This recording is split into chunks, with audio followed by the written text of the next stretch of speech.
Rencana Senin kami akan mendatangi Kejaksaan Negeri Jakarta Selatan sehubungan dengan ada dua hal ya. Pertama tahap dua itu pelimpahan tersangka juga berkas-berkasnya. Yang kedua kami mencoba untuk ikhtiar mengajukan permohonan penangguhan. Dan dalam rentan ini kami sudah konsolidasi dengan sejumlah tokoh untuk memberikan jaminan. Di antaranya ada Pak Sunarko, Majen TNI Purnawirawan, ada Pak Ugroseno, Komjen Pol Purnawirawan. Ada juga Pak Din Samsudin sudah mengirimkan jaminannya. Nanti kami tinggal mengkompilasi. Terakhir sudah ada kira-kira 50-an jaminan dari tokoh-tokoh untuk memberikan dukungan kepada Pak Roy Suryo dan kepada penegak hukum bahwa Pak Roy Suryo, Dr. Tifa itu akan kooperatif menjalani proses, jadi tidak perlulah dilakukan penahanan. Apalagi sekali lagi penahanan ini tidak relevan ketika ada Sylvester Matutina dari kubu saudara Joko Widodo yang sudah inkrah tetapi tidak pernah dilakukan upaya paksa. Jangankan dilakukan penangkapan dan penahanan, diburu pun sampai hari ini tidak kita ketahui apakah seorang Sylvester Matutina itu diambil upaya paksa. Dan besok di Kejaksaan Negeri Jakarta Selatan, institusi yang sama yang harusnya mengeksekusi Sylvester Matutina, semestinya tugas jaksa yang pertama adalah justru mengeksekusi putusan, bukan memaksakan seorang yang masih status tersangka untuk ditahan. Karena itu kami akan konsolidasi dengan tokoh-tokoh agar tokoh-tokoh ini memberikan jaminan dan ada agar keyakinan dari pihak kejaksaan untuk tidak melakukan penahanan. Karena ini kan penahanannya sebenarnya dari kepolisian yang belum ke tahap jaksa. Maka setelah pelimpahan kami akan minta ada jaksa dengan memberikan jaminan tidak perlulah. Kalau untuk ke persidangan kita siap bertarung. Saya siap ketemu dengan saudara Jokowi dan saya akan pertanyakan seluruh dokumen yang berkaitan dengan saudara Joko Widodo dari SD, SMP, SMA, bahkan S1, dan saya akan merepetisi apa yang dulu saya persoalkan di Pengadilan Negeri Surakarta saat mengadili Bambang Tri dan Gus Dur yang saat itu saudara Joko Widodo tidak pernah hadir, bahkan ijazah aslinya yang katanya ada tidak pernah dihadirkan, tetapi karena perkara ijazah ini Bambang Tri dan Gus Dur divonis 6 tahun, kami ajukan banding jadi 4 tahun dan hari ini inkrah. Jadi sekali lagi ini adalah kezoliman. Dan kami tidak ingin bangsa kita ini rusak hukumnya, persepsi masyarakat bahwa hukum itu hari ini tebang pilih, pilih tebang, hari ini ada yang direpresi, yang dizalimi. Ya, lanjut ya. Itu ternyata terjadi. Kita tidak mau hukum ini hanya untuk melayani kepentingan, keinginan saudara Joko Widodo. Kalau saudara Joko Widodo gentleman, ambil langkah seperti yang dilakukan oleh Luhut Binsar Panjaitan ketika menghadapi Haris Azhar dan Fathia Maulidiyanti. Yakni apa? Proses hukum tapi tidak ada penahanan. Tidak perlu itu disusupkan pasal 32, 35. Itu kan modus saja, motifnya ingin melakukan penahanan agar ancaman pidananya di atas 5 tahun sehingga ada alasan untuk melakukan penahanan. Dan kepada aparat penegak hukum, jangan mengikuti atensi dan intensi dari saudara Joko Widodo yang motifnya ingin mencelakakan anak bangsa. Padahal ia sudah 2 periode menjadi pemimpin di Republik ini. Semestinya dia tunjukkan sikap negarawan dengan memberikan ya keterbukaan terhadap informasi yang dimilikinya, bukan malah mengatakan apa wewenang Anda menanyakan tentang ijazah saya, tidak ada kewajiban hukum bagi saya untuk menunjukkan ijazah saya. Dan ini sekali lagi bahkan seorang tokoh sekelas Pak Yusuf Kalla yang memberikan nasihat untuk menunjukkan ijazahnya pun masih ditafsirkan sebagai orang yang tidak percaya ijazahnya dengan menyatakan semuanya nanti akan kita tunjukkan di persidangan. Dan itu adalah kebohongan yang direpetisi. Kenapa? Dalam sidang pidana yang punya kewenangan untuk mengajukan bukti itu bukan lagi orang yang melapor, tapi sudah berpindah kepada jaksa. Sehingga narasi akan ditunjukkan di persidangan itu tidak relevan. Kenapa? Bukti dokumen itu semuanya menjadi bukti persidangan yang kewenangannya ada pada jaksa. Kecuali dia menyatakan, nanti Pak Jaksa yang akan menunjukkan ijazah saya karena sudah disita. Itu baru benar. Nah, ini sekali lagi mengkonfirmasi bahwa apa yang disampaikan secara berulang oleh saudara Joko Widodo bahwa dirinya akan menunjukkan ijazahnya dari SD sampai S1 UGM-nya untuk ditunjukkan di persidangan itu adalah kebohongan yang direpetisi. Begitu ya? Pak, hari Senin selain penangguhan penahanan, apalagi Pak yang akan diupayakan oleh tim kuasa hukum? Yang pertama kita menghadiri serah terima antara tersangka dan barang bukti kepada kejaksaan, dari penyidik kepada kejaksaan ya.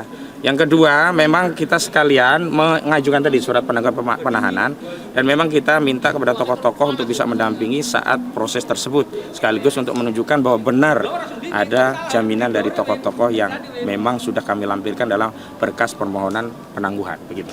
Kondisinya gimana Pak tadi Pak di dalam? Oh itu nanti tanyakan penyidik ya. Ya, Komjen Pol Ugroseno, kemudian Pak Saididu, Pak Marwan Batubara, kemudian ada juga Pak siapa tadi? Yang kemarin datang itu tokoh-tokoh kita itu? Oh ya udah tadi.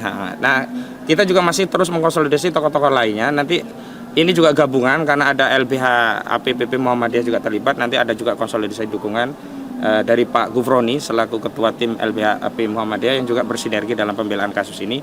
Juga di tim ini juga kita akan konsolidasi dengan Pak Danin siapa? Yang di Australia itu lupa aku namanya. Denny Indrayana ya, yang memang bagian dari tim ini, dan kita konsolidasi juga dengan tim-tim yang lain bersama Pak Refli Harun dan yang lainnya. Kira-kira itu ya. Tapi kalau timnya memang kita udah banyak ya, ada Pak Ahmad Yani dan yang lain juga akan terlibat dalam menangani kasus ini. Buat rawat intensif nggak tahu Bang sampai kapan? Ditanyakan saja ya, bukan kewenangan kami. Nanti saya salah. Kesehatan kan bukan urusan saya. Seperti pendukung Joko Widodo, ada Jokowi siapa itu Freddy Alek Damanik menyatakan Pak Jokowi sehat, lalu RTPSI marah-marah, itu kan bukan kewenangan dari Projo ya, atau relawan. Nah, saya nggak mau masuk, saya tetap proporsional sesuai dengan apa yang menjadi kewenangan saya ya. Oke, cukup ya. Pak, ada rencana mau pra-peradilan, Pak? Pra-peradilan di waktu yang mepet ini rasanya tidak relevan, apalagi ketika kita ngajukan pra-peradilan, kemudian berkas dilimpahkan kan kita gugur kehilangan objek. Itu ya buang-buang waktu saja lah ya. Tetapi bahwa penangkapan Pak Roy itu adalah penangkapan yang tidak beradab, ya kami sampaikan kepada rakyat. Karena saya ingin rakyat itu ikut mengadili perkara ini. Kenapa?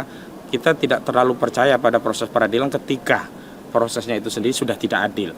Bagaimana mungkin orang dijemput secara paksa, ditangkap, ditahan, pada sebelumnya sudah kooperatif, wajib lapor rutin, tetapi dilakukan tindakan. Dan tadi ada hal yang penting untuk perlu saya konfirmasi. Kalau akan ada media yang nanya-nanya ke saya, ini ada nggak video penangkapan Pak Roy? Saya katakan kalau ingin situasi apa penangkapan itu, nontonlah film G30 SPKI. Seperti itulah kira-kira cara dari penyidik melakukan penangkapan. Padahal bisa WA dulu. Tidak sempat buka baju, tidak sempat mandi, bahkan hanya cuci muka, nggak boleh bawa sendal. Untungnya tidak diperlakukan seperti Charlie Chandra yang hanya pakai kaos sama celana pendek. Untungnya sempat pakai sepatu, pakai baju dari yang ada apa adanya saja. Dan istri ketika meminta ada lawyer untuk mendampingi. Sebenarnya kami juga tidak akan menghalangi penangkapan. Paling tidak kami memastikan, oh benar ini dari aparat yang berwenang. Oh aman klien kami dibawa. Karena saat itu khawatirnya ada gerombolan yang tidak dikenal, pura-pura bawa identitas, surat tugas, ngambil klien kami, kan khawatir tiba-tiba seperti Andre Yunus tengah perjalanan atau dibuang di KM 50, di dar-der-dor seperti di KM 50. Tapi qadarullah, alhamdulillah ternyata memang dari Polda. Nah, sampai di titik itu kami hari ini tidak khawatir dari sisi bahwa memang yang menangkap adalah pihak yang berwenang, tapi penangkapannya dilakukan secara sewenang-wenang. Oke, kita dulu ya. Ya kan kita tadi saya datang untuk melihat kondisi kan, dan juga sekaligus meminta pendapat, masukan dari prinsipal karena kita mau rapat. Nah ini kita setelah rapat kita ingin melaporkan hasilnya dan kemudian juga tentu minta pertimbangan lagi, karena bagaimanapun begini, dalam kasus lawyering seperti ini kan kita harus memperhatikan betul apa kemauan prinsipal kan. Apalagi ini kasus yang memberikan atensi publik yang tinggi, jadi tidak bisa sembarangan kita menghandlenya. Secara hukum nggak susah sebenarnya, kasus ringan kan sebenarnya kan, pencemaran nama baik, kemudian fitnah, itu ancaman hukumannya harusnya di bawah 5 tahun. Tapi kita tahu kan ada pasal-pasal yang kemudian diselundupkan, kita duga itu pasal Undang-Undang ITE dengan ancaman hukuman sampai 12 tahun. Karena itu kita perlu bertindak hati-hati, dan kemudian juga kita kaitkan dengan kemungkinan nanti penyerahan dua beliau hari Senin nanti pukul 9 di Kejaksaan Negeri Jakarta Selatan. Nah, kita ingin memastikan bahwa upaya untuk misalnya penangguhan penahanan atau tidak ditahan itu tetap kita prioritaskan kepada mereka. Katanya mau bawa 50 tokoh ya? Jadi gini, banyak tim yang bekerja. Jadi bukan kita saja. Jadi Mas Roy itu ada beberapa tim yang mengasistensinya dia. Kemudian Dr. Tifa juga ada tim sendiri. Jadi kalau digabung-gabung barangkali ya banyak juga tokoh. Tetapi memang ada beberapa nama yang kita belum bisa sampaikan ya. Tetapi yang bisa disampaikan misalnya Profesor Din Samsudin itu itu juga memberikan jaminan agar kedua beliau tidak ditahan begitu. 5 protokolnya apakah nantinya di pas pelimpahan itu akan ada yang ikut serta datang atau gimana? Gini, saya pikir yang 50 tokoh itu dari tim lain mungkin yang mengatakannya ya. Jadi kalau saya sendiri saya tidak ingin menyebutkan berapa jumlahnya karena kita terus mengumpulkan jaminan dari tokoh tersebut. Tidak sulit dari sisi komitmennya, tapi sulit dari sisi waktu karena kita harus meminta hitam atas putih kan. Ya, harus ada materainya, kemudian tanda tangan, dan kita harus mendatangi tokoh tersebut. Sebagian dari mereka seperti RG misalnya, lagi di China ya, gimana kita mau minta tanda tangan basahnya. Tetapi dari sisi komitmen dia bersedia menjadi penjamin. Jadi penjamin itu sebenarnya yang paling utama kan keluarga. Hanya tokoh-tokoh itu penting sebagai sebuah garansi bahwa dua klien kami ini memiliki kredibilitas gitu. Dan apa yang disangkakan kepada mereka itu bukan hal yang buruk sesungguhnya, tetapi masih ranah kebebasan berpendapat baik secara lisan dan tulisan yang harusnya dijamin oleh konstitusi dan undang-undang gitu. Bang, kan hari Senin itu kan pelimpahan. Iya. Berarti kan harus dengan barang bukti dan terdakwa. Iya. Tersangka. Masih dirawat. Nantinya seperti apa, Bang? Kita belum tahu juga bagaimana skenarionya, tapi ya doakan saja pada saatnya ya. Tentu hari Senin nanti beliau berdua sudah bisa barangkali dibawa ke Kejaksaan Negeri dan kita berharap tidak ada penahanan terhadap kedua beliau gitu. Karena saya mengatakan kan kasus ini kan bukan kasus kejahatan mala inse dari sononya kejahatan, tetapi ini kan sebuah pelanggaran pidana yang dianggap pelanggaran pidana karena undang-undang mengaturnya. Karena itu menurut saya terhadap kasus-kasus seperti ini harusnya penyidik, ya, penegak hukum tidak perlulah melakukan yang namanya penahanan dan sebelumnya penangkapan. Karena ini kan bukan orang jahat. Jadi saya ingat kata-kata Pak Jimli itu, sebenarnya hukum itu ya harus dikenakan kepada orang jahat, bukan orang yang salah.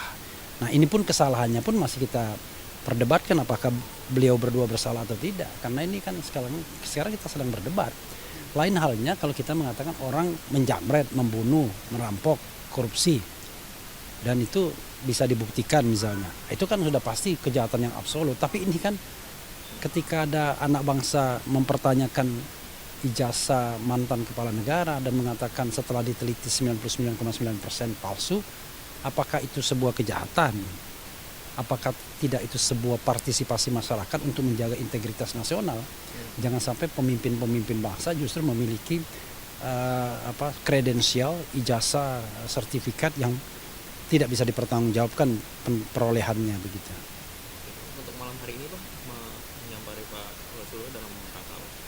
Ya Rosuryo dan Dr. Tiva ya dalam rangka kita untuk tadi saya katakan kan mengkonsultasikan apa yang sudah kita rapatkan tadi sepanjang hari dan kita juga perlu masukan dari kedua beliau karena bagaimanapun principal first. Jadi prinsipal lah yang kemudian kita utamakan apa yang menjadi keinginan mereka begitu. Gak sempet baca? Dengerin aja, klik icon text to speech di okezone.com.